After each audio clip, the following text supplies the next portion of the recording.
बाजार के जाने माने दिग्गज एस लैंसडॉन इन्वेस्टमेंट्स के को फाउंडर और मैनेजिंग पार्टनर विक्रम कोटक साहब कार्यक्रम में हो रहे हैं शामिल। कोटक साहब, बहुत बहुत स्वागत है, धन्यवाद हमें समय देने के लिए और बड़े दिन आपने समय दिया, जुड़े हैं हमारे साथ। सबसे पहले यही जानना चाहते हैं कि क्या बाजार का एक शॉर्ट टर्म बॉटम बन चुका है? क्योंकि देखिए, वैसे तो आप लॉन्ग टर्म इन्वेस्टर है, 3 साल 5 साल के लिए पैसा लगाते हैं, स्टॉक्स बहुत ही अच्छे पिक करते हैं, मल्टी बैगर भी ढूंढते हैं, लेकिन आपकी भी इच्छा तो रहती होगी ना कि बॉटम पकड़ के थोड़ा निवेश किया जाए। क्या लग रहा है, वर्स्ट इज बिहाइंड अस? नहीं, worse is not behind us. ओह, एक सबसे बड़ा अच्छा न्यूज ये है कि महाराष्ट्र जो सबसे बड़ा एक्सचेकर कंट्रीब्यूशन है, 40% ऑफ द डायरेक्ट टैक्स या 14% ऑफ जीडीपी, वो बीजेपी जो रनिंग गवर्नमेंट उनके हाथ में आया है। और आप देखो तो 4-5 जो बड़े मेट्रो है उसमें एक ही मेट्रो जो है, जो सबसे इंपॉर्टेंट है, वो बीजेपी के पास है। तो ये बहुत ही अच्छी न्यूज है गवर्नमेंट के लिए। और जो कंटिन्यूएशन ऑफ पॉलिसी है वो कंटिन्यू रहेगी, इंफ्रास्ट्रक्चर पे फोकस रहेगा, सब सब कुछ बराबर है। बट अभी प्रॉब्लम इंडिया का नहीं है, प्रॉब्लम हमारे पास दो प्रॉब्लम है। एक है अपनी अर्निंग स्लो डाउन हो रही है, जो मुझे लगता है थोड़ा टाइम लगेगा उसको करेक्ट होने में।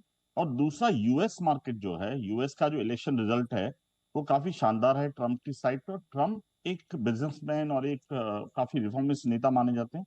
तो मुझे लगता है यूएस जीडीपी ग्रोथ अगले 4-5 साल में काफी सरप्राइज करेगा ऊपर की साइड पे।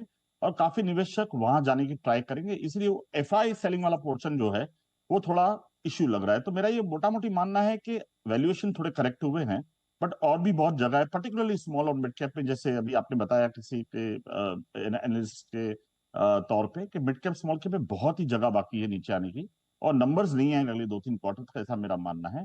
बट लार्ज कैप थोड़ा सेफ है, बट वहां पे आप एक ट्रेडिंग बाउंस एक्सपेक्ट कर रहे हैं जो ऑलरेडी 2 दिन से आ रहा है, शायद थोड़ा और भी एक्सटेंड हो सकता है।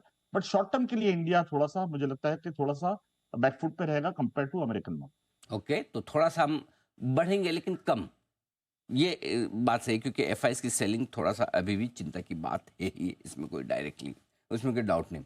आइए, ऐसे में जो लोग फंसे हुए हैं, अटके हुए हैं अलग अलग लेवल पर, कोई लाइफ हाई के आसपास, कोई कहीं, तो जो मौका मिल रहा है उसमें उन्हें पोजीशन हल्की करते रहना चाहिए या मौके खरीदारी के भी हैं? आपने बताया शुरू में 3 से 5 साल का व्यू लें तो इंडिया जैसा कोई मार्केट वर्ल्ड में है ही नहीं। अगर आप 10 साल का व्यू ले तो इंडिया एक ही ऐसा इमर्जिंग मार्केट है जो ग्रो करता रहेगा। तो लॉन्ग टर्म के लिए तो कोई इश्यू नहीं है। अगर आपको लगता है आपने खरीदा है और वो 30-40 टका डाउन है ऊपर से, या 20 टका डाउन है, और आपको कन्विक्शन, तो और ऐड करिए स्लोली। खाली एक ही है कि आपका जो बाइंग पैटर्न है वो अगले 4-5 महीने में एसआईपी की तरह होना चाहिए, rather than buying today tomorrow. ये ब्रॉडली मेरा मानना है। बट लॉन्ग टर्म के लिए इंडिया से कोई सेफ मार्केट है नहीं ग्लोबली। आई थिंक अरे, India looks the best across world. But US एक बार के लिए मुझे ऐसा लग रहा है कि वो जीडीपी में सरप्राइज करेगा, डॉलर इंडेक्स और स्ट्रांग होगी, वहां के अर्निंग्स काफी ज्यादा इंप्रूव होंगे, और वहां के वैल्यूएशन बहुत सस्ते हैं कंपेयर टू इंडिया। तो एक बार पैसा जो गोरो का है वहां जा सकता है। यही एक वरी है शॉर्ट टर्म के लिए। ठीक बात है। तो लॉन्ग टर्म में तो इंडियन मार्केट्स बेस्ट हैं ही, इसमें कोई डाउट ही नहीं, और ऐसे में मौका पैसा लगाने का। क्या आपको लगता है कि इस तिमाही के जो रिजल्ट्स आएंगे, दिसंबर तिमाही के, वो भी ढीले रहेंगे, और क्या तब एक बढ़िया चांस बाजार में फिर से मिल सकता है पैसा लगाने के लिए? हाँ, तो आप अगर फेस्टिव सीजन को निकाल दें, सीजनलिटी निकाल दें, तो काफी ढीले रहेंगे। और आपने देखा कि पिछले साल अपना अर्निंग ग्रोथ बीएसई 500 का 24 टका था, जो घट के 6 टका हुआ है। और मेरा ये मानना है ये साल, पूरे साल ये सिंगल डिजिट ही रहेगा।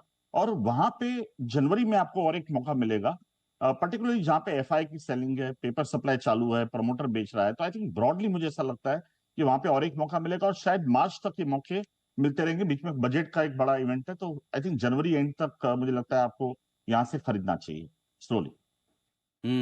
बिल्कुल ठीक बात है। दिसंबर जनवरी में आपको शायद मौके मिले बाजार में खरीदारी करने के लिए आज से। और चूंकि आप कह रहे हैं कि लंबी कहानी है, बड़ी तेजी है, बनेगी और लंबे समय तक रहेगी भी, क्या खरीदना चाहिए, कहाँ आप बुलिश है बाजार में? सर, इंडिया के 6 डी हैं और 3 सी हैं।